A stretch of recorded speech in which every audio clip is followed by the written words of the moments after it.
Welcome to the Relocated South African, a show for navigating immigration from South Africa for a better future. I'm your host, Jan Hugo from Lagos in Portugal. If you want to interact with us or comment on our discussions or even participate in an interview, please contact me on relocatedsoutafrican@gmail.com. Also, if you like our content, why not subscribe on your favorite platform? So today I don't have a guest with me. It'll just be me, and I would like to discuss some of the findings and things that we have picked up in discussions over the last 24 episodes. So let's start this immigration debate. I always think we have so many days on earth, and I think every person has a right to be happy and spend those days happy. I don't think you can take away that right from people, and different things make people happy. So the critical question is, what are the sources of happiness? Happiness may be different in different places, but I think in South Africa, I can summarize, and people may differ from me in terms of what would represent happiness in South Africa. But I would say in South Africa right now, good physical security, a happy family, enough money, enough financial resources, physical and mental health, and good healthcare, a good job where it's merit-based and no discrimination, good schools, education, universities for children, good friends, lots of friends and good friends, freedom of movement and freedom of speech. These are things that I think can make one happy. Obviously, in South Africa, the security issue is massive, and freedom of movement is probably tied in a little bit with the safety issue. And when that changes, when those things are not in existence anymore, people start thinking about finding happiness and contentment in other places. So maybe that is our starting point. So people who stop being happy in South Africa, on the one hand, being pushed because of the things that are not so good anymore, or on the other hand, you have people who get pulled to go overseas by good jobs and opportunities that may not exist in South Africa. If we think about the physical side, the physical security, I think it's been beaten to death. I think it's been highlighted by Trump. There's a lot of news around all of the things that are happening in South Africa. But a lot of people, a lot of us, me personally, we've been involved in home invasions. People have had farm invasions, farm murders, or break-ins, or an attempted hijacking, or a theft from a car. All these things are bad, and people react to them differently. To some people, these events are more serious than others. And some people that I've spoken to have said that I cannot stay. That's happened to me, and I'm not staying to let it happen again. So that's a huge issue. It's very difficult to put yourself in somebody else's shoes, and it's very hard to judge. So I don't think we can judge. But if people have been affected by crime, a lot of them will go. At the same time, we talk about work. A lot of highly qualified people are leaving South Africa because of work opportunities. On the one hand, the good opportunities elsewhere, but also the discriminatory practices that are happening in South Africa. Again, we don't want to talk politics, but you can call it what you want. But right now, if you're a white child with a good education, you're not guaranteed a job based on merit. So what do people do? They go where there's a demand for their services, and they never come back. And that's a very sad thing. That, again, is the reality. Same thing with education. Our state education system is not good. And unless you have the money to put your kids in private schools, it's going to get very difficult to continue having a good education. And then, again, no politics, but if you're a white child, you have to have different results to get into med school or any of the top universities to a black child. There's a myriad of racial laws that make it difficult for white people. So yeah, that's a reality. People are going to leave because of these things. And you can call people racist, you can call them what they want, but yes, that's what they do. They leave when the opportunities are there. And especially when they are highly qualified, there are a lot of engineers, a lot of accountants that go to Amsterdam, Dublin, London, Australia. South Africans work hard. They really do make an impression where they go. And therefore, they're in high demand. So it's sad for South Africa, but that's the reality. People will leave when they get the opportunity. So, yeah, I mean, we've done that. We've followed our children. We live very happily in Portugal. And it was a big decision, but we did it. And right now, we are very happy where we are. Doesn't mean we don't miss South Africa or don't miss South African things. But yeah, we love where we are. So let's look at the decision then to leave. I think a big thing that has come out of discussions to date is that you have to do a proper due diligence. Nobody can ever say that's exactly how it's going to be. But you have the opportunity before you go to do some research. Try and at least get a sense of the basics. Housing. How do you buy a car? How do you pay rates and taxes? What do you do to get a credit score? How much money will you need to start off with? What about insurance, travel, medical insurance? And there are just many, many things that you have to consider. And if you can, talk to people who have left, who live in those countries, but just get a sense. You can never, ever get everything until you actually live there. But it is critically important to at least prepare yourself for what is waiting there. Another thing that in Europe especially is language. Sometimes very difficult to cope with different languages. If you go to an English-speaking country, obviously it makes it very much easier. So if you then decide to go, what are the positives? Why would you want to go? And there's also a lot of those. And it's hard to put yourself in somebody's shoes, as I've said before. But let's think about what are the positives. Obviously, security. Security in most European countries is great. I mean, there's a lot of people that like to talk and say doomsday things. But the fact is, in the inner cities, in some big cities in the world, there's trouble, but nothing like South Africa. Nothing like South Africa. And I think that is a critical thing for us where we are in Portugal.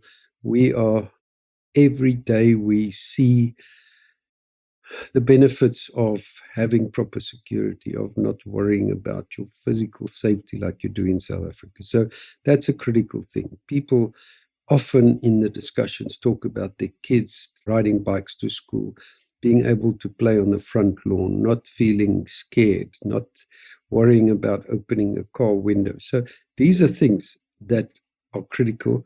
And yes, security will be better. That is just a given. So if security is a big issue, it's better if you leave. The other thing is, from a work perspective, a lot of people leave. They are pulled by jobs. Generally, the discrimination is not like in South Africa. You don't have these. Yes, there's a possibility of that. But if you get recruited by a top accounting firm or to go and work for a big engineering outfit, you know that you'll be there on merit. The South Africans work hard and they do very well. So no doubt that work is better when it comes to laws and not discrimination, and doing your thing and you will do well. Schooling, I mean, a lot of people worry about the schooling for their kids. Again, it differs from country to country. People in Australia are extremely happy. We've spoken to people with kids in schools where there's plenty of South African teachers and similar conditions to what you have in South Africa. In America, where my grandchildren go to school, the education system is just absolutely amazing and it's free. And the exposure they get is something that you just cannot compare. So again, in countries it may cost money, but in general, education, I would say, is better. Again, I'd love to hear if people think I'm wrong. For me, the other thing about living abroad is the opportunity to travel. I think we are very, very fortunate to be living in Europe, to have the opportunity to just get on a short flight and be in a lot of very interesting places with different cultures, different food. Just the exposure to different countries is amazing because it's on our doorstep. When you live in South Africa, not so easy, expensive, long distances. But yeah, so for us, that is a critical issue. I mentioned previously the whole issue of healthcare. Again, different situations in different countries. A lot of people talk about the issues around the NHS and how difficult that is and the breakdowns. But if you have a major problem, the NHS will look after you. In the UK, where we are in Portugal, we have great private health, we have state health. So we feel that we are in a similar position that we would have been had we stayed in South Africa from a health perspective in terms of just the ability to have proper health care. And when you have small kids or when you get older yourself, it becomes more important. The other side of the coin is obviously what do you give up when you leave? You've gone for all these positives and there's many other things. But I think the biggest issue that's come through in every discussion that I've had is the missing of family and support and family support. In South Africa, you have a grandpa, grandma, just a phone call away. People are there, family, cousins. And it's very difficult without that. Everybody that I speak to will say if they could ship their grandmother or their mother, it would be a great help to have that around you. So, and this is where it becomes difficult because is it a selfish decision to leave? If you think about it, you do it for your kids, you do it for yourself, but you're leaving behind people who are close to you, who are precious to you. And it creates a lot of conflict within people to leave parents behind, parents who may not have a lot of time to live, and you go and live overseas and you can't be close to them if something goes wrong. So bear that in mind. It is a very difficult decision. People may say it's selfish, but you've got to do it for your kids ultimately. And people have said that their kids won't see their grandparents a lot when they live abroad, but at least they will see their grandchildren when they all live in the same country. So that's a critical thing. The other thing is you give up a familiar environment. People underestimate how good it is to know where you live, to know where you shop, to know the system, just the general living conditions, how the system works. And when you get overseas, it's all new. There's a lot of red tape. People do not always understand the amount of red tape that's involved. So one of my guests last week said, you arrive in a new place, you have no credit score. You don't have a credit score, you can't rent a house in America. You battle to buy a car, open a bank account, get a cell phone contract. A lot of these things require some kind of physical presence and address and the ability to be able to prove that you are a person who can do things. It's all doable. The red tape is, you can overcome it. But believe me, it's not very easy and you have to work at it. Other thing, obviously, is money. Financially, it's important to have enough money to be able to live abroad. The rand is not a strong currency, and people may sometimes underestimate what is involved financially in terms of moving abroad. Paul Harris said in one of the interviews that if things don't work, it'll take 5 years out of your life. And I think it's very true. So yeah, it's not easy. It's expensive to get that better life. But this is what you want to do. And people have to make that call and weigh it up. What am I getting? What am I giving up? And you've got to be sure. The one other thing that I think is absolutely critical is that people have to be on the same page when it comes to these decisions. A lot of children, teenagers have friends, family that they don't want to leave. And it's tough to go and settle in a new country. I've had a guest who told me that their kids had to go back a year to learn Dutch in order to survive in Holland. They didn't know that that was a requirement. So that is absolutely critical, to be on the same page and to be sure that you are singing from the same hymn sheet. I've spoken to a psychologist recently who said that there's a lot of people who find it difficult to cope because the husband is working hard, the wife does not have a job, she's looking after kids, she doesn't have support. And it puts strain on a marriage. So you must be absolutely sure that you want to do this and that both people in a marriage are on the same page and that they support each other, because you're going to be alone for a long time and you have to be dependent on each other and you've got to support each other. So be sure to do that. The other important question that comes up is meeting other people. In a lot of countries where there's a lot of South Africans, generally they gravitate towards each other and people mingle with other South Africans. But you have to put yourself out there. In other countries where there's not a lot of South Africans, you have to get out there. People aren't going to come to you because you speak funny or have a funny accent. They're not looking for new friends. You've got to get out there and meet people. Yes, South Africans find other South Africans. Sometimes people meet others in schools and church and so forth, or at work. But you have to make new friendships. You can't replace the friendships that you had, and people move on when you leave. So be sure to put yourself out there and get involved. Get involved in the community. Get involved with other people and be a support to others. Sometimes you meet people who come in who have just moved into your country where you're living. Try and support them. The one interesting thing we have found with friends is that just because people are also expats and also live in a country where you are, and they're South African expats, doesn't necessarily mean that you're going to get on with them. I think it's quite a critical thing that you've got to not give up your values and mix with people that have the same values. And sometimes these relationships don't work. We've certainly found that. But I think it's important to be out there, to go and look for people and to be a good friend yourself. So it's very important because it can get lonely and people do need support. And there are lots of support groups out there, but just be sure to put yourself out there. So yeah, if I think about this thing and we think about us leaving and moving abroad, I see a lot of broken families. And in my mind, I'm filled with two thoughts. One is grief and one is rage. Sounds like crazy words, but grief because my children and grandchildren are living in different countries all over the world. The grandkids will never see their cousins and they won't grow up together and play together. They may see each other once a year, once every 2 years, depending on the cost, which is highly prohibitive. So it's very difficult. So there's a sense of real grief for me. And for me, I see the grandkids, maybe the ones in America, if I'm lucky, once a year, Europe maybe more.